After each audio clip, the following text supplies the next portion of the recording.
santificado seja o vosso nome. Venha a nós o vosso reino. Seja feita a vossa vontade na terra como nos céus.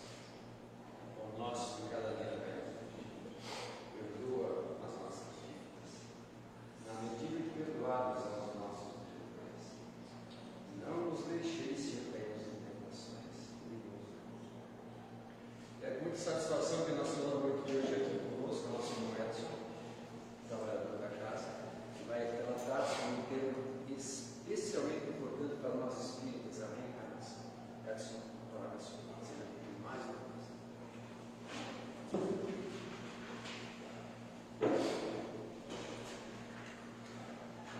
Irmãos, desejo mais boa noite.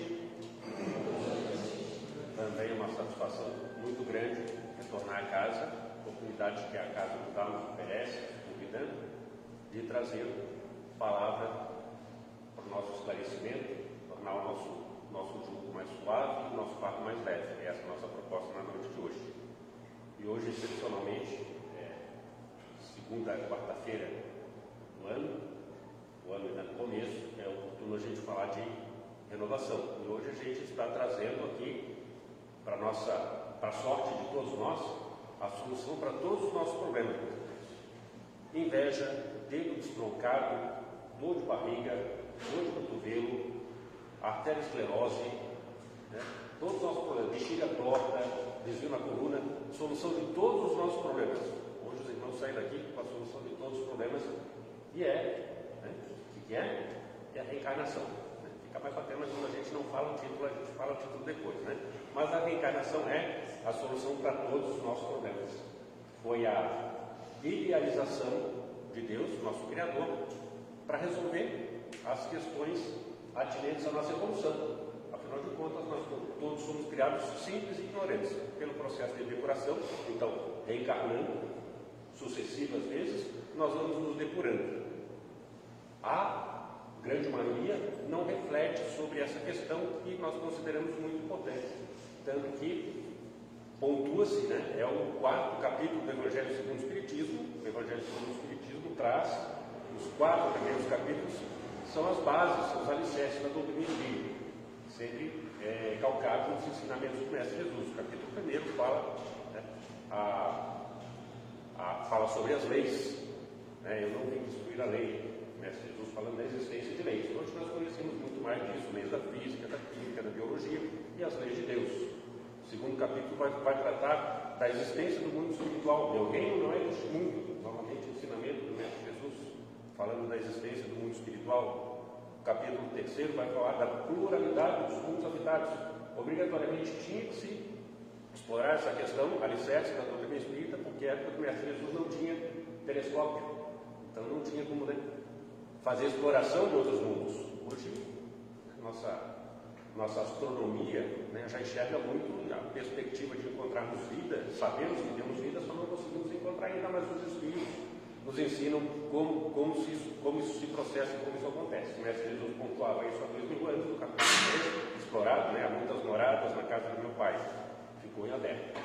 E o capítulo 4, então, ninguém poderá ver o reino de Deus se não nascer de novo. O que o Mestre Jesus está falando? Ninguém poderá ver o reino de Deus se não nascer de novo. Está justamente falando da reencarnação. Qual é o problema, né? Se eu acredito em ressurreição, reencarnação, que diferença faz isso? Está parando para se perguntar por que é tão importante assim a gente entender que existe reencarnação e não ressurreição? Porque a reencarnação, ela explica aquelas aparentes anomalias. Né? Por que uns nascem com plena saúde e outros nascem com plena falta de saúde? Uns nascem inteiros, outros nascem mutilados. Uns nascem e vivem 80, 90, quase 100 anos, e outros nascem e vivem poucos dias, poucas semanas, poucos anos. Por que alguns nascem na opulência e outros nascem na miséria? Que Deus é esse que se fala que é um Deus justo, é um Deus bom? Onde a explicação para essas discrepâncias, essas anomalias? A explicação está justamente na reencarnação, né? Nas vidas sucessivas, em que cada existência nova nos coloca diante de situações novas, justamente para nossa avaliação e para a verificação do uso que nós vamos fazer do nosso livre-arbítrio. Nós temos plena liberdade de fazer ou deixar de fazer as nossas escolhas. É desejo de Deus também que nós tenhamos essa possibilidade de escolher e avaliar se as nossas escolhas foram boas ou se foram más, pelas consequências das ações. Se hoje nós não vivemos no mar de rosa, é porque nós não semeamos rosas no passado. É mais longe, né? Nessa vida eu só fiz coisas boas, mas em outras vidas não fez. Que certeza nós temos disso? Essa certeza nós temos pelo entendimento da lei do progresso. A lei do progresso nos diz que o progresso é inexorável, ele acontece independente da nossa vontade. Ora nós vamos empurrados, ora arrastados, empurrados ou puxados, mas o progresso acontece. E quando nós olhamos e estudamos a história, nós vemos como eram mais dificultosas as nossas condições do pretérito. Né? Os séculos, os milênios passados, éramos nós então encarnados. Aquelas notícias das atrocidades, das guerras, nós podemos avaliar que nós já passamos por tudo isso e estamos na nossa melhor versão. E olha que a gente não está lá com 100%, né? Notinha 10 ainda, não estamos com aquela notinha 10. E a reencarnação é um entendimento que ele atravessa milênios aí. Nós temos aí, Platão já falava de reencarnação. Era reencarnacionista, Platão, dentro do entendimento dele, pregava sobre a reencarnação. Pitágoras também, Pitágoras era um que lembrava das 4 últimas encarnações que ele teve. Então pregava.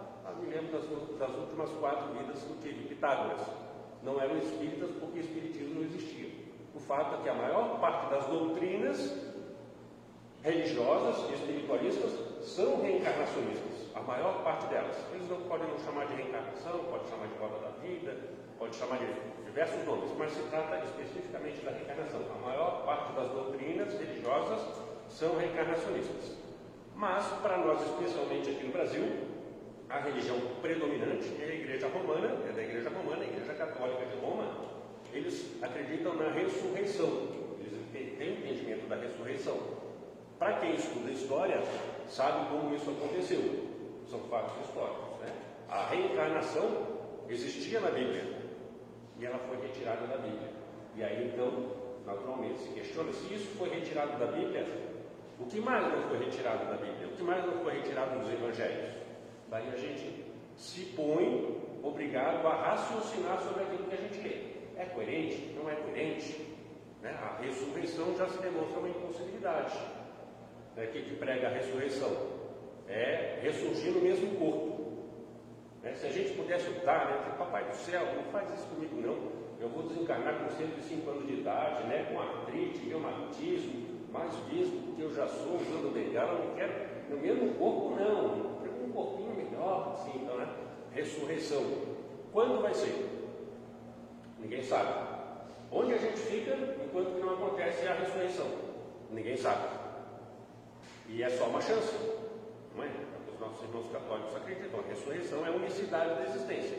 Então, o cidadão só tem uma vida, só tem uma possibilidade de acertar e ir para o céu, ou, é mais provável que por não ser perfeito, erra, que a gente erra, vai para o inferno. Então, não é uma perspectiva muito boa, conduz a ideia da ressurreição. O julgamento, um Deus antropomórfico, né? Deus rancoroso, Deus raivoso, né? Veio da herança de Moisés, mas que foi completamente mudado por Jesus. Parece que Pai Nosso, né? Fala um Pai que é Pai de todos nós, infinitamente bom e justo, que né? Atende ao nosso quesito de um ser superior. Um ser superior obrigatoriamente tem que ser melhor do que nós. Então isso atende à nossa demanda. E a proposta, né, da ressurreição também vai falar além da unicidade da existência, uma destinação eterna. Se o cidadão fez tudo certinho, ele vai para o céu. Aí a gente imagina, não é? Uma pessoa que passou a vida inteira estudando, desenvolvendo raciocínio, servindo aos outros, né? Desenvolvendo o intelecto, crescendo o intelecto moralmente, desencarna e vai escutar anjinho tocando harpa, contemplando a face de Deus. Pueril. Isso serviu no momento, agora não serve mais. O pior é ir para o inferno, que é mais provável. Se criou um tal do pecado mortal, que é mais provável, né, que a gente erre, que daí a gente vai para o inferno, e lá tem um diabinho, a gente fala de forma carinhosa, diabinho, para não ofender, né? Um tridente espetando a gente cozinhando no caldeirão. né? Isso é extremamente pueril, meus irmãos. Diante dessa perspectiva, por consequência disso que é colocado, se formam mais nihilistas, ateus, que preferem acreditar que não existe nada. Então, acreditar que existe isso, eu prefiro acreditar que não existe nada. Mas essa crença tem utilidade, meus irmãos. Quando nós éramos espíritos mais jovens, por conta do medo, não, tu te comporta, senão tu vai para o inferno, né? Isso era assim na pré-história dos nossos avós, né? Por falta de entendimento, por falta de conhecimento de até a informação, raciocínio, lógico, racionalidade, tudo isso. Então, a crença na existência do tal do inferno, do suposto inferno, servia para resfriar os nossos impulsos. Então, nós nos comportávamos um pouquinho melhor. Então, teve a sua utilidade. Mas hoje, em que tudo está disponível, todas as informações estão disponíveis, nós temos acesso a conversar com pessoas de todas as partes do mundo, desenvolvendo raciocínios, cultivando o nosso intelecto. Essa ideia não tem mais cabimento, né? E o fato que, lamentavelmente, as pessoas não pensam muito a respeito disso. Se eu só tenho uma existência, eu tenho somente essa existência para sorver todos os prazeres, vivenciar todas as emoções, todas as experiências, comer todos os doces que existem, né? Viajar por todos os países, conhecer tudo. Uma existência não dá para isso, meus irmãos. Uma existência não dá para isso. E, por consequência, nós vemos aí o estresse, a ansiedade, o corre-corre, o agito, o atropelo, o egoísmo. Por quê? Porque eu estou com pressa, né? A vida está passando e não estou fazendo as coisas que eu quero. É isso. No começo da vida promove que ansiedade pelo que está por vir, e depois lá depois de passar do cabo da esperança, né? Passados 50, 60, né? A frustração de não ter feito as coisas que queria ter feito, depressão, tristeza, mágoa, ou não ter alcançado as coisas que planejou. Isso é absolutamente impossível. Nós tivemos aí no ano de 2011, aproximadamente, ano de 2011, a publicação de um livro intitulado Antes de Partir. Em outros países ele teve outros nomes. Aqui no Brasil, Antes de Partir. Tem filmes com esse título, não é do filme que a gente está falando. Esse livro, Antes de Partir, é de uma autora australiana, Bronnie Ware. Bronnie Ware, né? Meu inglês é meio paupérrimo, né? Chama de Bronnie Ware. Dá para encontrar na internet, tá? Antes de Partir.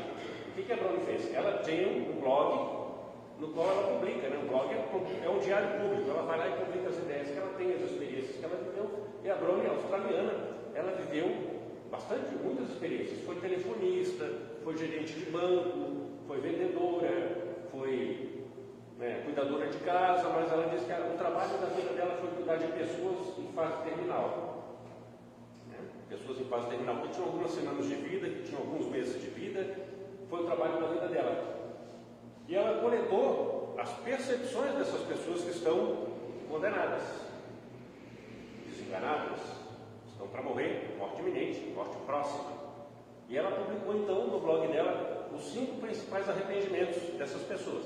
Nós estamos falando aqui de uma australiana, ela conhece a cultura australiana, colonização inglesa, ela viveu na Inglaterra, onde ela trabalhou muito tempo, predominância do protestantismo, né? Ou anglicanismo, mas também de ascendência, né? de submetidos ao Papa, ao regime da Igreja Católica, apenas dissidentes com ideias parecidas, né? Mas tem outra denominação, mas a mesma crença na ressurreição. Então, a Bronnie publicou os 5 principais arrependimentos e ela disse que ao cabo de poucos meses tinham alcançado mais de 1 milhão de pessoas. Como é que é isso, meus irmãos? Alguém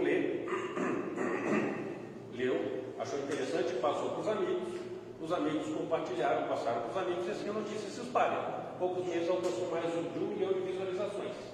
E depois de um ano, isso tinha sido multiplicado por 3 ou 4 vezes, quer dizer, 3, 4, 5 milhões. E ela recebeu inúmeros pedidos para que pudesse ser republicado, para que pudesse ser copiado, para que pudesse ser traduzido. Foi traduzido para mais de 20 idiomas. O que causou tanta repercussão? É que todo mundo sabe que vai morrer e ninguém quer ter aqueles 5 arrependimentos.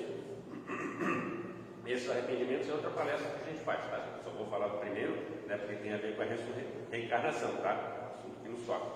Os outros 4 são assunto para outra palestra. Mas o principal arrependimento das pessoas, né, que todas as pessoas 99% das pessoas que estavam desencarnando, por conta dessa crença na ressurreição, elas tinham arrependimento de não terem feito nem metade das coisas que elas queriam ter feito durante a vida.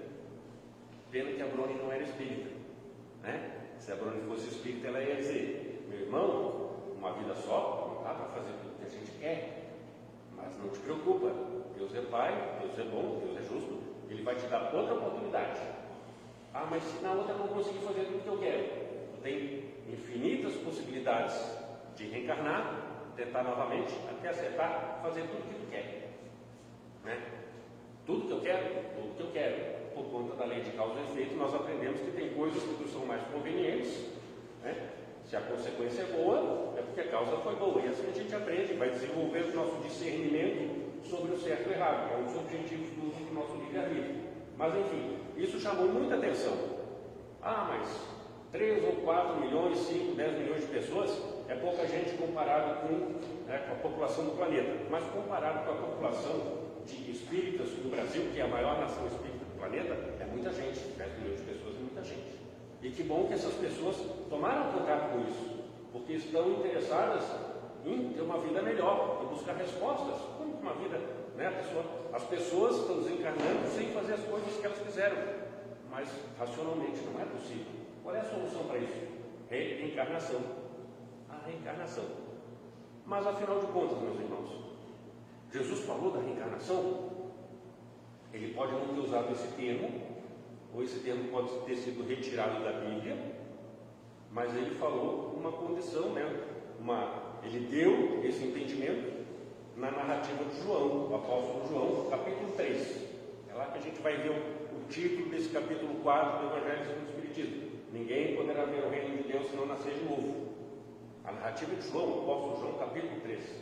Fica gravado depois para os irmãos buscarem essas referências, né? Fazer lá pesquisa, dever de casa. Mas afinal de contas, Jesus falou isso por quê? Ele estava passando o ensinamento, e aí Nicodemos, que era um dos doutores da lei, esse fato é público, notório, está lá, né? João traz essa narrativa. Nicodemos, que era um dos doutores da lei, pergunta para o mestre Jesus: mas mestre, como pode um homem velho retornar ao ventre da sua mãe? Naturalmente, Nicodemos queria provocar essa situação para que João escrevesse e chegasse até os nossos dias. Objetivo, né? Aí o que Jesus disse? Nicodemos, então tu, que és um doutor da lei, desconhece essas coisas? Doutor da lei é alguém que conhece, né? De cor salteado, que está lá nas escrituras sagradas dos judeus, dos hebreus, né? Tu que és doutor da lei, desconhece essas coisas? Então, pela fala de Jesus, a gente deduz o quê? Isso era a coisa mais óbvia do mundo. A reencarnação era a coisa mais óbvia do mundo. Ninguém poderá ver o reino de Deus se não nascer de novo. Tá. Jesus falou, está documentado. João esqueceram de tirar da Bíblia, deixaram de propósito para no futuro isso ser resgatado.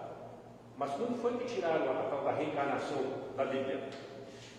Fato histórico, tá? Buscando aquilo que nós conversamos ali um pouquinho no começo, foi no ano de 553, tá, meus irmãos? No ano de 553, no concílio de Constantinopla. A gente anota para não falar por baixo, né? Então, no ano de 553, no concílio de Constantinopla, o que aconteceu? Bom, o Império Romano, história, né? O Espiritismo também é história. Ó, legal, você sempre aprende um pouquinho, né? Tá, tudo isso são fatos disponíveis, é fato histórico. Não é muito explorado pelos historiadores, a gente já sabe por quê, para eles não se indisporem com a igreja, para a igreja não se indispor com eles. Então eles não fazem muita questão de pontuar isso, mas isso é fato histórico. No ano 553, o imperador romano, o Império Romano foi dividido em dois, o Oriente e o Ocidente. O imperador romano, aqui do Ocidente, ele era casado com uma imperatriz, bacana, o imperador casado com a imperatriz. Só que a imperatriz, antes de ser imperatriz, ela era meretriz. Não é só para rimar, não, tá, gente? Ela era meretriz. E daí, o que aconteceu? Na cidade, lá que eles viviam, né, as outras meretrizes se acharam top, né? Mas meretriz virou imperatriz, a gente também pode. Começaram a se achar famosas. A imperatriz mandou matar todas as meretrizes. E assim aconteceu. O imperador apaixonado, né, cedendo ao pedido da esposa, mata tudo. É comum, né? Matar tudo. Aconteceu que, ao cabo de algum tempo, a imperatriz se arrependeu. Existia a reencarnação. Então ela tinha o entendimento de que ela precisaria renascer para pagar esses pecados. Pecado de ter mandado matar as coleguinhas de trabalho dela antes de se tornar imperatriz. Ela não queria reencarnar. E aqui, na puerilidade do ser humano, acha que pode revogar as leis de Deus. E ela pediu para o marido. Estava para morrer, pediu para o marido: seu marido, que é imperador, todo poderoso, vai lá, conversa com o Papa e tira a reencarnação da Bíblia, que eu não quero reencarnar. E aí que o marido dela fez, o que o imperador fez? No ano 553, ele foi lá no concílio de Constantinopla, conversou delicadamente com o Papa, o concílio, e o Papa, sim senhor, tiraram a reencarnação da Bíblia. Mas aí ficou um buraco. Tiveram que colocar alguma coisa, colocaram a tal da ressurreição. Não tem mais a encarnação, não precisa mais voltar. Agora é ressurreição. Como se o homem pudesse, fazer ajustes, adulterar, mexer nas leis de Deus. Isso se tornou um absurdo, mas a crença na ressurreição passou a ser herética. Não poderia mais se falar em reencarnação. O que é ser herético? No ano de 553, quem falasse isso era fuzilado, ia morrer. Ia contra a igreja é muito poderosa, a gente sabe disso, Mandou queimar lá Jordano Bruno, mandou proibir outro astrônomo de falar, quase excomungou os cientistas da época que não podiam falar contra a igreja sobre o criacionismo, Deus que criou tudo, a evolução não podia acontecer. Charles Darwin penou muito, ele foi publicar a evolução das espécies no final da vida dele por conta disso, sabia que ia ser excomungado e foi. A igreja era muito poderosa, mas aconteceu o rompimento histórico, a França teve participação nisso, o aparecimento da doutrina espírita pouco tempo depois da Revolução Francesa, nos trazia a realidade de volta. A ressurreição só servia para formar, com o desenvolvimento da consciência, os nihilistas. Se pior do que a ressurreição é acreditar que não existe nada, porque aqueles nossos irmãos que acreditam que não existe nada, não tem nada a perder. Então, se aproveitar tudo que deve aproveitar e morrer se divertindo, estão no lucro. Claro que isso é um grande engano. Prova disso a gente vê pelo depoimento deles no livro Céu e Inferno, que nós temos na segunda parte do depoimento dos Espíritos. Eles falando das bobagens que fizeram com o arrependimento que tem, por acreditar que não existia nada. Mas muito foi por conta do que era oferecido para eles. Então, competia a doutrina espírita, vinham trazer as explicações atualizadas do raciocínio da humanidade que evoluiu. Nós alcançamos um grau de maturidade, de entendimento, que nos exigia mais respostas. E os Espíritos vieram trazer essas respostas para nós. Não somente no Evangelho segundo o Espiritismo, aí, capítulo 4, que trata da reencarnação, mas também nós temos isso no Livro dos Espíritos, que é base para esse entendimento. São 55 questões que abordam a questão da reencarnação, na profundidade possível, para alcançar a média do entendimento da humanidade. Pode-se ir muito mais a fundo, nossa conversa de hoje ela é mais superficial, não dá para aprofundar muita coisa, mas o aprofundamento possível, que o nosso raciocínio, os estudos, as pesquisas oferecem para isso, os irmãos podem alcançar nas pesquisas, que os irmãos têm condição de fazer. A internet está aí, tem muita coisa boa, mas também nas casas espíritas, meus irmãos. Casas espíritas, a maior parte delas, aqui nós temos grupos de estudo. E nos grupos de estudo é o ambiente ideal, o estudo apostilado, o estudo sistematizado, em que essas questões são abordadas em profundidade. Tem essa proposta já para o começo do ano, assim que abrir a inscrição dos grupos de estudo, os irmãos participarem, onde essas questões são abordadas em profundidade, em que é possível conversar, dialogar, trazer as nossas dúvidas e colher as dúvidas dos outros. Às vezes são as nossas dúvidas às vezes vão auxiliar as dúvidas dos outros. Questões como essa da reencarnação e muitas outras são exploradas nesse estudo, que ajuda muito o nosso entendimento que a doutrina espírita nos oferece, diferentemente de todas as culturas, doutrinas, porque nos explica, é a única que nos explica de onde viemos, para onde vamos e o que estamos fazendo aqui. O Espírito é o único que faz isso de forma racional, que traz isso de forma lógica para nós. né? Não dizemos que é irrefutável, porque nem todos alcançam esse entendimento e alguns precisam de mais entendimento aprofundado, entendimento mais aprofundado do que esse, mas a pesquisa é livre. Então nós temos subsídios no livro do Evangelho segundo o Espiritismo, que é a base do que nós estamos conversando aqui. Tem no livro dos Espíritos mais de 55 questões que vão justamente explorar essa condição. Por que uns nascem pobres, outros nascem ricos, uns nascem e vivem muito, outros nascem e vivem pouco, né? Por que alguns desencarnam, né, em muito tenra idade, né? Pela doutrina da ressurreição, o que acontece quando uma criança morre? Né? O anjinho vai para o céu, mas daí vamos dizer, não fez nada de bom para ir para o céu, também não fez nada de ruim para ir para o inferno. E para onde é que a criança vai? Né? Nossos irmãos católicos, né? A Igreja Católica, Apostólica Romana e a Igreja de Roma é o mesmo paganismo, tá? O mesmo paganismo que trouxe os ensinamentos do Mestre Jesus, grande mérito para eles trouxeram até os dias de hoje, mas é aquela igreja pagã, né? Que tem imagens, tem paramentos, tem hinos, tem sacramentos, né?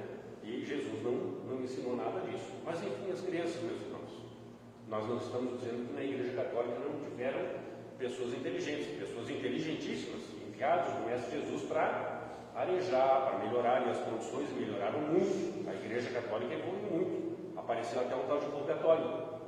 Já ouviu falar do purgatório? Para nós espíritas, a gente sabe. Onde é que é o purgatório, gente? E aqui, né? Onde nós estamos, né? Estamos aqui purgando, nos depurando, né? E as criancinhas, quando morrem, vão para onde? Né? A igreja não fala. Né? Tem o céu dos anjinhos, não dá para acreditar. E a doutrina espírita, o que te diz? Né? Por que as crianças, né? Porque tem crianças que morrem, o que aconteceu, né? Como é que Jesus, né? Como é que Deus permite uma coisa dessas, crianças com 2, 4, 6 anos de idade desencarnar e outros viver até os 100 e poucos? A doutrina espírita vai nos explicar, olha, são encarnações pretéritas que acabaram antes do tempo. Esse irmão, na encarnação anterior, ele encurtou a existência dele. Fumou, bebeu, se suicidou, fez bobagem, encurtou a existência dele. Aí ficou faltando, né, no saldo, na contabilidade divina, olha, ficou faltando 2 aninhos para ele. E o que faz? Reencarna, vive 2 anos, volta. Normalmente é mais prova para os pais, que normalmente tem contribuído para o desregramento, para o desencaminhamento desse cidadão que veio para complementar os 2, 4, 6, 10, 20 anos que faltam. Tá? E sob a ótica espírita, desencarnar não é castigo, tá? Desencarnar é premiação. A gente não insiste muito nisso para aqueles que não estão muito convencidos ainda, tá? Mas desencarnar é premiação. É o sinônimo lá de conclusão do curso. Olha, terminou a nossa missão aqui, completamos o que nós tínhamos para fazer, o que a gente faz? Volta para o mundo, né? Volta para o mundo espiritual. Isso daí também está no Evangelho, também está explorado no Evangelho, mas é uma outra palestra também. Mas, meus irmãos, nós temos a crença popular, nós falamos aí de Platão, falamos aí de Aristóteles, não, Pitágoras, os dois são parecidos, já vi os dois, bem parecidos. Né? Já falamos das evidências aqui que o Evangelho traz, do Livro dos Espíritos, mas existem evidências científicas também. Ficaria incompleto a nossa conversa aqui se a gente não trouxesse evidências científicas. Evidências científicas, metodologia científica, aquilo que Kardec fez, organizou para trazer a doutrina espírita, né? Metodologia científica atual, para trazer evidências da reencarnação. Então nós tivemos aí no ano de 1980, na década de 80, 1980, 1988, um professor de psiquiatria, doutor de psiquiatria, chamado Brian Weiss. Brian Weiss, mundialmente conhecido, né? Ele estava numa sessão lá de hipnose, que é uma das técnicas que os psicoterapeutas usam para fazer com que a pessoa retorne a algum momento da existência dela e se defronte com uma situação que promover um trauma, promover uma dificuldade que vai eclodir lá adiante. Então, Catarina, o nome da paciente do Dr. Brian Weiss, nesse processo de regressão, ela de repente começou a falar, ela regrediu um pouquinho mais, mas escorregou, né? Escorregou, foi para outra encarnação. Aí começou a falar numa linguagem, que não era a linguagem dela, começou a dar nomes, datas, fatos, e tudo isso daí gravado. Mas os cientistas normalmente são céticos, né? Tem uns que não só acreditam vendo, e outros nem vendo acreditam. Mas o fato que o Brian Weiss tinha essa missão, ele foi investigar essa situação que a Catarina apresentou para ele, né? Ela estava falando um idioma que ela não conhecia, sobre uma personalidade que não era dela presentemente. Então ele foi pesquisar e confirmou a existência, né, de uma pessoa com aquelas características que estava tudo dentro daquilo que a Catarina tinha falado, que tinha vivido uma vida anterior. Então ele fez um livro chamado Muitas Vidas, Muitos Mestres. Brian Weiss se tornou mundialmente famoso, escreveu várias outras obras e passou a se dedicar a isso, a fazer pesquisa, trazer provas, não podemos falar, né, em termos corretos, mas evidências da existência de vidas anteriores. Brian Weiss foi da Universidade de Miami, se eu não me engano, está aqui, Universidade de Miami. Então ele trouxe para nós essa obra que fez muito sucesso, Muitas Vidas, Muitos Mestres, facilmente localizável aí na internet para os irmãos. Outro pesquisador, que nós podemos ser cientista também, é o Dr. Ian Stevenson. Ian Stevenson, esse da Universidade de Virgínia. Ian Stevenson, ele sofreu uma forte influência da mãe dele, teóloga, e ele sempre tinha pulga atrás da orelha sobre essa questão da existência dos espíritos. O que faz a pessoa de bom senso? Vai pesquisar. E daí ele se defrontou, fez uma monografia lá das informações que foram chegando para ele, do que ele conseguiu amealhar, juntar, e ele conseguiu chegar em depoimentos de crianças que tinham entre 2 e 4 anos de idade, que se lembravam de vidas anteriores. Ian Stevenson, tá? Universidade de Virgínia. Ele fez uma monografia, tem mais de 200 obras publicadas lá, é bastante, ele tem muita fundamentação. O pessoal que pesquisa isso não tem como fugir do Ian Stevenson, né? Ele se encarnou agora há pouco tempo, depois do ano 2000. Mas, por conta dessa monografia que ele fez, o dono da Xerox, contemporâneo, o dono da Xerox também se dedicava à pesquisa das causas espirituais, e a gente aqui, né? A gente gosta de estudar isso, de aprender, por isso que a gente está no centro espírita, né? Para pegar essas explicações também, né? O dono da Xerox começou a patrocinar o Ian Stevenson para que nas férias do Ian Stevenson ele fosse para países fazer pesquisa sobre reencarnação. Então ele teve nas Índias, ele teve no Oriente Médio, ele teve em vários países onde a crença da reencarnação é comum e as crianças se lembram disso com mais facilidade por conta das conversas que acontecem em família. Isso deu tão certo entre o dono da Xerox e o Ian Stevenson que quando o dono da Xerox desencarnou, ele deixou $1 milhão para o Ian Stevenson continuar a fazer pesquisas e deixou mais $1 milhão para o Ian Stevenson criar a cadeira de pesquisas da paranormalidade na universidade. E assim foi feito. A cadeira existe até hoje na universidade, segundo informações que nos deram, e, claro, mudou de nome, né? Ele se encarnou, deixou seguidores, mas o fato é que ele tem quase 3 mil casos documentados, a pesquisa científica, crianças entre 2 e 4 anos de idade, documentado, anotado, fotografado, conversado, tá? Quase 3 mil casos documentados, e desses quase 3 mil casos documentados, de lembranças de vidas passadas, entre crianças de 2 e 4 anos de idade, ele fez uma obra intitulada Biologia e Reencarnação. Essa obra foi dividida em 2 volumes de 1000 páginas cada um, trazendo 225 casos de reencarnação, de crianças que lembram da reencarnação anterior, amplamente documentado. Então, 2 volumes, cada um de 1000 páginas, Biologia e Reencarnação, obra de referência, mais de 225 casos documentados. Isso é facilmente localizável também. Fora isso, mais uma evidência que nós temos, o Dr. Eben Alexander III. Eben Alexander III, neurocirurgião, filho de um neurocirurgião. Mais neurocirurgião que isso é difícil, né? O que aconteceu? Ele foi acometido por um micro-organismo chamado E. coli. E. coli entrou no organismo dele, líquido encéfalo ratidiano, alcançou o cérebro dele e caminho sem volta. O neurocirurgião sabe disso daí. Caminho sem volta, ele chegou à morte clínica, parada de frequência cerebral, uma coisa assim, aquelas coisas que eles medem no eletroencefalograma, ficou 1 semana em coma, sem perspectiva de volta, porque não existiam casos documentados de retorno à vida depois de um coma, especialmente os poucos que retornaram com sequelas. E o Dr. Eben Alexander III, ele retorna à vida normal, à vida comum, depois do restabelecimento, o longo restabelecimento, mas depois de 1 semana. 1 semana com morte cerebral ele retorna. E aí tem um restabelecimento. E o fato é que ele se lembra do que aconteceu nessa semana em que ele estava acometido, estava em coma, estava com parada, morte cerebral. Ele se lembra, encontrou uma irmã, foi apresentado por uma senhora, por uma moça, que se dizia sendo irmã dele, que tinha desencarnado antes dele nascer. e depois ele confirmou com o pai dele. Ele teve uma irmã que ele não conhecia, ele desencarnou. E essa irmã apresentou várias coisas no mundo espiritual para ele. Então ele aprendeu muitas coisas no mundo espiritual. Ora, estamos falando do cientista, do neurocirurgião. O que ele fez? Quando ele retornou, ele não deixou barato, ele foi fazer um estudo científico disso, a documentação científica disso. Porque tinha eletroencefalograma, tinha vários amigos neurocirurgiões que acompanharam o processo dele, o pai dele, que era neurocirurgião. Então ele fez um grande documento, né, cientificamente, com bases científicas, documentando, né? Alguém vai ter que explicar, né, o que aconteceu com ele. Ele não era para ter voltado, voltou, era para ter ficado sequelado, se voltasse não ficou sequelado, e tem lembranças da vida no mundo espiritual, né? O nome do livro, Uma Janela para o Céu.